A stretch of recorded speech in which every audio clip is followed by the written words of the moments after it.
Hello and welcome to this week's Travelin' Young. And I meant to do it Tuesday, but it's Wednesday. Yeah. Assuming I get it edited tonight. We wanted to talk about my parents' visit here just a little over a month ago, and my mom has had some mobility issues. Yeah. So we were faced with some challenges with accessibility while taking them around Copenhagen, and we wanted to talk a little bit about those experiences on this week's Travelin' Young.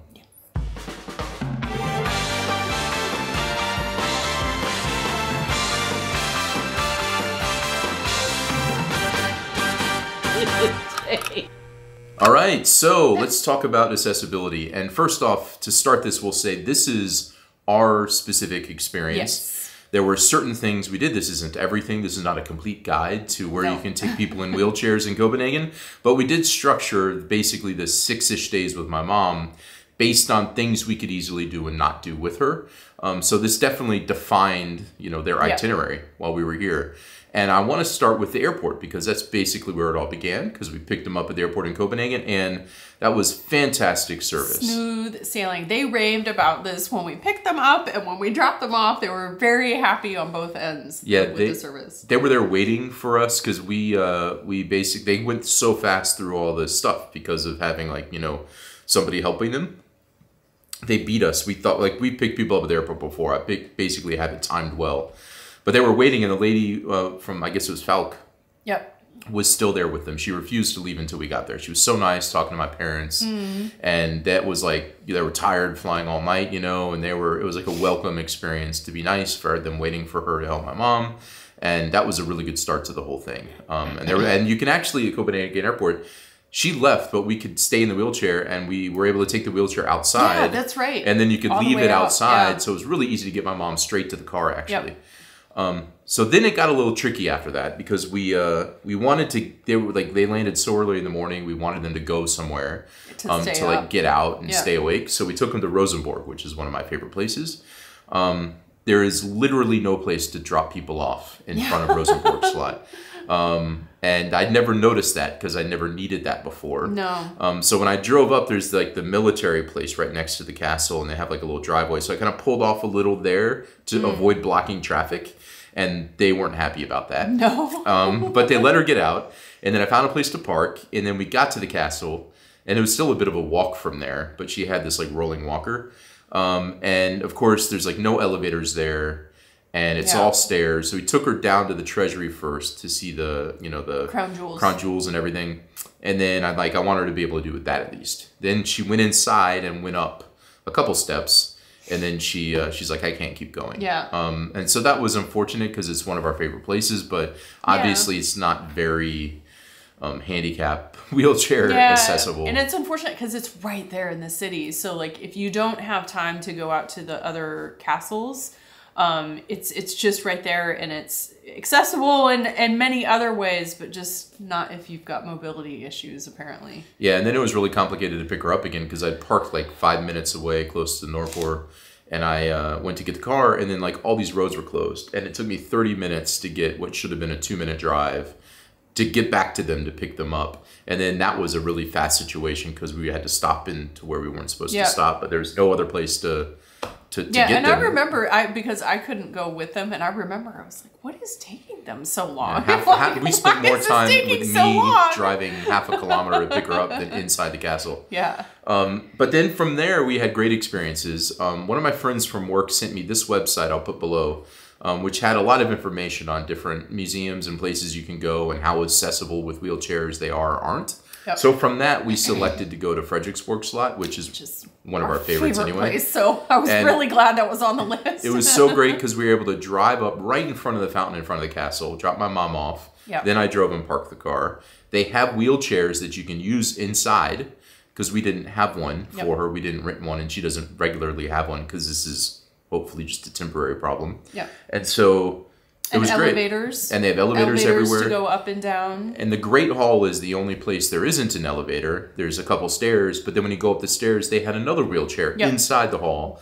So we could have her in that one to go around the Great Hall. Yeah, it was really nice. It's very well organized, and they're definitely there to care and help for people that have issues. There was also a challenge to get in and out of the church. There's steps yeah. there, but she was able to walk up those couple steps just to see the church. And then it turns out there was like a service going on, like right when we got there. We had to leave anyway. So she got to see the cool bits. Yeah. So Frederiksborg Slot was a great experience. Also, we decided to go to the National Museum because they also had wheelchairs on hand for people that needed them. Yep, and elevators. And elevators, so it's super easy to take her around the National Museum, which she loves. She loves museums. And that was where they had the really cool lifts up and down the stairs. Oh, yeah, there were stairs. Which were really nice. And then like these little elevator things to take you up and down. So even when there were stairs, there was a place for her to go up and down. Exactly. It was also a bit inconvenient to drop her off with a car because it's in the city. Although after the previous time, it was a much better experience and I learned some lessons. And so that was good. So that was another good thing that we took her to.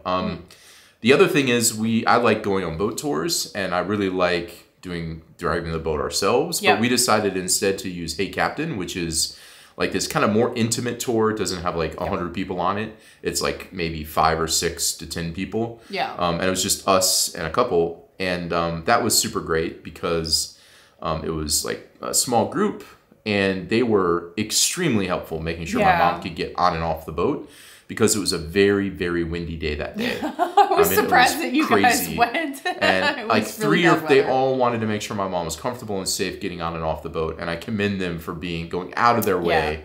So Hey Captain is actually really good for if you have somebody with some challenges like my mom. And then also we could park at a Filet Plaid, so we didn't have far to walk after we parked the car. And then we also took her to Newhound, which is only a couple blocks. So she got to see Frederiksborg Slot, she got to see the National Museum, and she got to see Newhound and have a Danish lunch. We did take her to the Little Mermaid because you are able to drive around really close to the Little Mermaid, and we were able to get her out and then down the little walkway so that she was able to see it. So that actually is Castella is actually another place where it was pretty accessible, I think. And then we just drove like around the coast, basically. Oh yeah, that was Bellevue beautiful. Strand, saw some places we hadn't even really paid attention to. Yeah. We went almost as far up as Louisiana Museum, I'd say, just about before we came back inland. So we did a little bit of a driving tour. I mean, things I would have loved to do is taken the Roskilde. But I think the cathedral would have been quite a bit of walking for her. Yep. And also the boat museum would have been a lot of walking, I think. And so we decided not to do that this trip. So hopefully they'll come back and we'll get to take them there. Wow. Hopefully we could walk through the city more. Yeah. We also took them to Tivoli.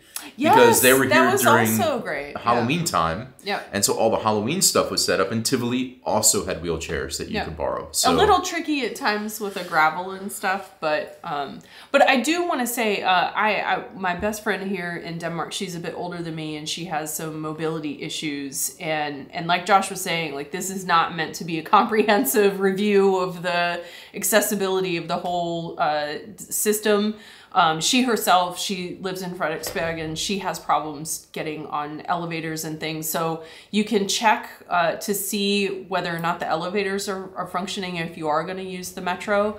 But I will say that we didn't make it with Phyllis and Bob, but I have gone with my friend to Christianborg Slot and Amalienborg.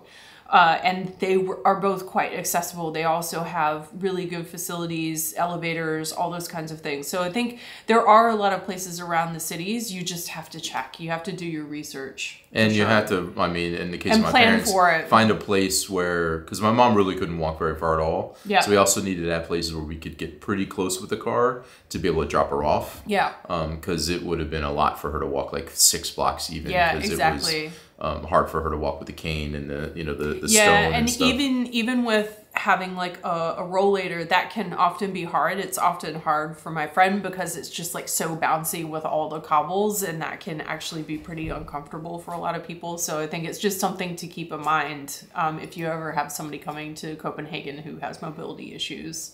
So in the days we had, great airport experience. Tivoli Gardens was good. Yep. National Museum was good. Frederiksborg Slot was good.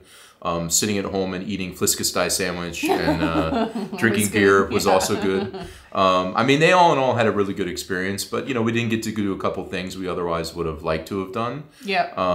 As we might have been able to, or like with other people that didn't have challenges like this, we might have been able to do like multiple things in one day, but we had to like pace how much we could do because it was, you know, exhausting. Yeah, one day you and your dad went out to the brewery, Yeah, and so that she could just stay stayed here. behind, and I stayed with her, and we just kind of hung out at the house so she could have a day to rest. So I think that's also a good plan for rest days, because a lot of times it can take a lot out of people who have mobility issues to be really active for a day, so they may need like a day to rest.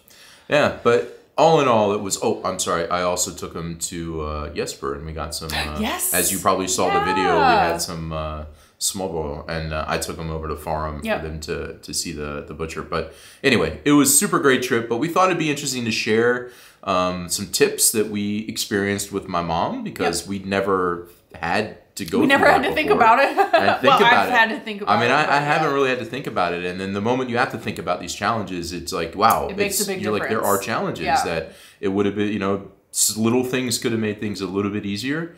But the places that were set, and they had a fantastic time. So there you go. A little bit of notes on going around navigating Copenhagen with a wheelchair through the experiences of my mom. Yeah, and maybe if you have some other tips, maybe if you yourself know some things that we could take advantage of. And places to go. Let other people know. Yeah, let other people know. Yeah, definitely. All right. With that, we're going to say goodbye.